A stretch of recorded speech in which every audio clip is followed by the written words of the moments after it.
Hello दोस्तों, स्वागत है आप सभी का हमारे इस चैनल पर। दोस्तों, हम लोग पढ़ रहे हैं सिंधु घाटी सभ्यता में। और सिंधु घाटी सभ्यता में अभी तक मैंने आपको बहुत सारी चीज़ें बता दी हैं इसके बारे में। तो आज के इस वीडियो में हम लोग बात करेंगे बेसिकली सिंधु घाटी सभ्यता के धार्मिक स्थिति के बारे में। हम लोग देखेंगे सिंधु घाटी सभ्यता में लोग किनकी पूजा करते थे और उनका धार्मिक विश्वास कैसा था। ये सारी चीज़ें हम लोग इस वीडियो में डिस्कस करेंगे।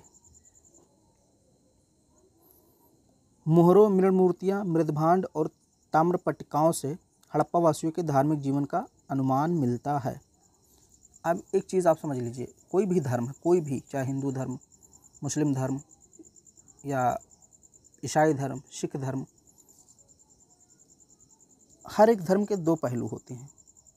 एक दार्शनिक या आध्यात्मिक या संकल्पात्मक या तत्वमीमांसात्मक या आंतरिक, और दूसरा जो होता है व्यवहारिक या कर्मकांडीय या बाह्य। अब इतना तो या करके कई चीज़ें लिख दी गई हैं, मैं आपको मोटे मोटे तौर पे बताता हूँ। किसी धर्म के दो पहलू होते हैं, एक आंतरिक पक्ष और एक बाह्य पक्ष। आंतरिक पक्ष मतलब उसका दार्शनिक विचार, कोई भी धर्म है उसके दार्शनिक विचार क्या हैं। और बाह्य पक्ष मतलब उसका बाहरी क्रियाकलाप क्या है।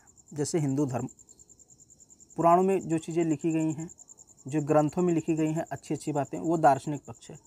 लेकिन जो हम लोग कर्मकांड करते हैं, दुनिया भर के ढोंग करते हैं, पाखंड करते हैं, ये सब व्यवहारिक पक्ष या कर्मकांडीय पक्ष है। तो ऐसे हर धर्म में होता है। तो वही चीज़ यहाँ पे बताया गया है।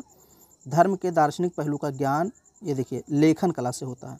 यानी जो चीज़ लिखी गई हैं वो दार्शनिक पहलू है, वो आंतरिक भाग होता है।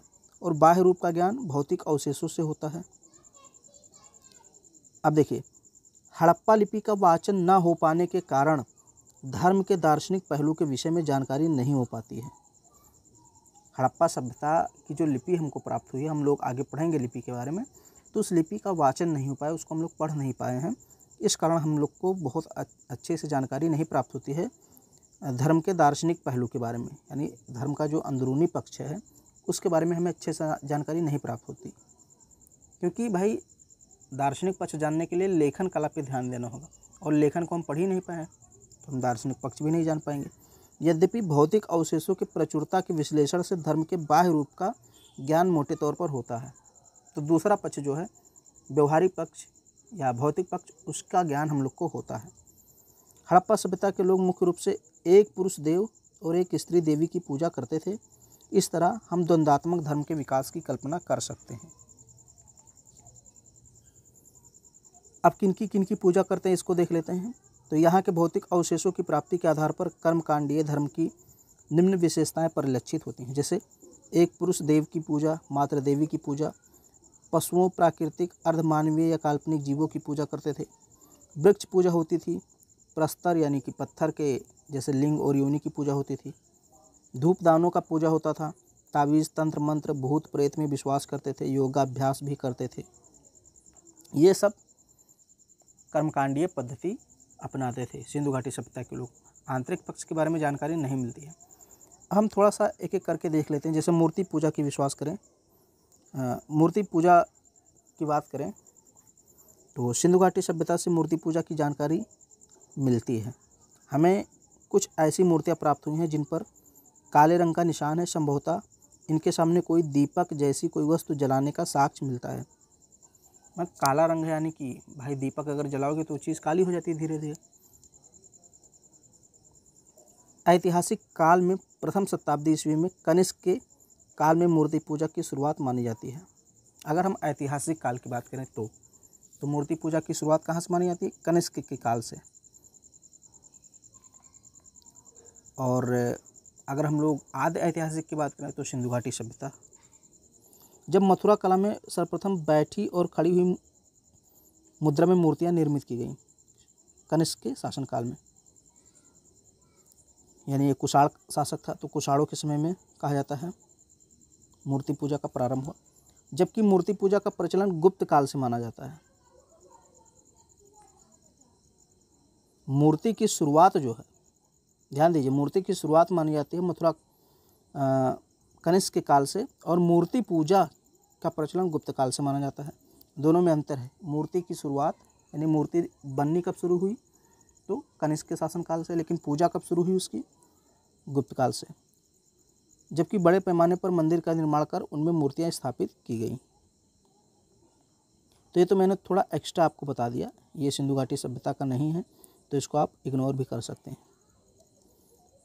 पशु और पक्षी की पूजा भी करते थे सिंधु घाटी सभ्यता के लोग। देखिए, कुबड़ वाले वृषभ की सर्वाधिक महत्व था, जो कुबड़ वाला बैल था उसका सर्वाधिक महत्व था। यद्यपि मोहरों पर एक श्रृंगी पशु का सर्वाधिक अंकन किया गया है। इसके अतिरिक्त व्याघ्र मतलब बाघ, हाथी, भैंसा, हरिण का मतलब हिरण आदि पशुओं का भी महत्व था। पक्षियों में जैसे फाख्ता, मयूर, फाख्ता मतलब एक कबूतर टाइप का था, काक, कौवा आदि का भी महत्व था। भूत प्रेत में विश्वास रखते थे ये लोग, तो बड़ी संख्या में ताबीज़ों का मिलना ये दिखाता है कि ये लोग भूत प्रेत में विश्वास रखते थे। जल और अग्नि का महत्व भी था। मोहनजोदड़ो से प्राप्त विशाल स्नानागार सामूहिक स्नान के महत्व को दर्शाते हैं। लोग उसमें सामूहिक रूप से स्नान करते थे। वर्तमान में भी विशेष अवसरों पर सामूहिक स्नान प्रचलित है। जैसे आप देखते हैं पोखर हो गया, कहीं मेला वगैरह लगता है, जैसे इलाहाबाद, हरिद्वार, कुंभ का मेला लगता है, तो हम लोग जाते हैं, सामूहिक रूप से स्नान करते हैं। तो ऐसे सिंधु घाटी सभ्यता में भी माना जाता है कि उस समय होता होगा। कालीबंगा, लोथल, बनावली से अग्नि वेदिकाएँ मिली हैं, तो कहा जाता है अग्नि को साक्षी मानकर हवन वगैरह किया जाता होगा उसमें। ऋग्वेद की पहली ऋचा ही आग को समर्पित है। नाग पूजा भी करते थे लोग। मोहरों पर नागों को दूध पिलाते हुए अंकित किया गया है। सूर्य पूजा की बात करें तो मोहनजोदड़ो से हमें स्वास्तिक के प्रमाण मिलते हैं, जो कि सूर्य पूजा को प्रदर्शित करता है। स्वास्तिक जो है ये सूर्य पूजा को प्रदर्शित करता है। वर्तमान में स्वास्तिक का चिन्ह सुख, समृद्धि और शांति का प्रतीक माना जाता है। लिंग और योनि की पूजा भी करते थे ये लोग। हड़प्पा, मोहनजोदड़ो आदि से कुछ ऐसे प्रस्तर मिले हैं जो लिंग और योनि की आकृति सदृश हैं। आकृति सदृश का मतलब लिंग और योनि जैसे दिखते हैं। यद्यपि शंकालिया का कहना है कि अनेक लिंग नालियों में पड़े हुए मिले हैं। अगर उनकी धार्मिक महत्ता होती तो घरों के अंदर प्राप्त होते। तो ये कहना है शंकालिया का, एक इतिहासकार हैं HD शंकालिया। ये कहते हैं कि जो लिंग या योनि की जो आकृति मिली है वो नालियों में मिली है। तो इस तरह से वो आधुनिक जो लिंग या शिवलिंग है जिसकी पूजा हम लोग करते हैं वो नहीं हो सकता, क्योंकि अगर आधुनिक टाइप में जो हम लोग पूजा करते हैं लिंग और योनि की, अगर उस टाइप में वो लोग पूजा करते तो नालियों में उसके अवशेष न मिलते, घरों में मिलते, ये इनका कहना है। पुरुष देवता की बात करें तो मोहनजोदड़ो से प्राप्त एक मोहर जिस पर त्रिदेव, त्रिमुख देव योग मुद्रा में अंकित है। ये 4 जानवरों से घिरे हैं। मैंने आपको बताया था कि एक पुरोहित की मूर्ति मिली है और उसके चारों ओर जानवर हैं, जैसे दाईं ओर बाघ और हाथी हैं, बाईं ओर भैंसा और गैंडा है, नीचे 2 हिरन खड़े हैं। इस देव के 2 श्रृंग और बीच में एक उभार है। मैंने आपको दिखाया था एक वीडियो में, शायद एक जो वीडियो है नगर नियोजन उसके बारे में, या एक वीडियो मैंने बनाया है, आप देखिए पूरा वीडियो तो आपको मिल जाएगा। मैंने फ़ोटो भी दिखाया उसका। जिनकी पहचान पशुपति के रूप में की गई है। मार्शल ने इसे आदि शिव कहा है। शिव की उपासना सर्वाधिक प्राचीन मानी जाती है।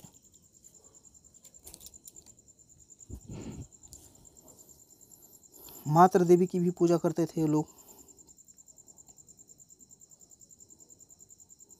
हड़प्पा सभ्यता में मातृ देवी की उपासना सर्वाधिक प्रचलित थी। हड़प्पा से ऐसी मोहर मिली है जिसमें एक स्त्री को उल्टा दर्शाया गया है, उसके गर्भ से पौधा निकलता हुआ दर्शाया गया है। तो ये कहाँ से मिलती है मूर्ति, ये मोहर कहाँ से मिलती है? हड़प्पा से। मतलब एक स्त्री है, उल्टी लेटी हुई है और उसके गर्भ से पौधा निकलता है।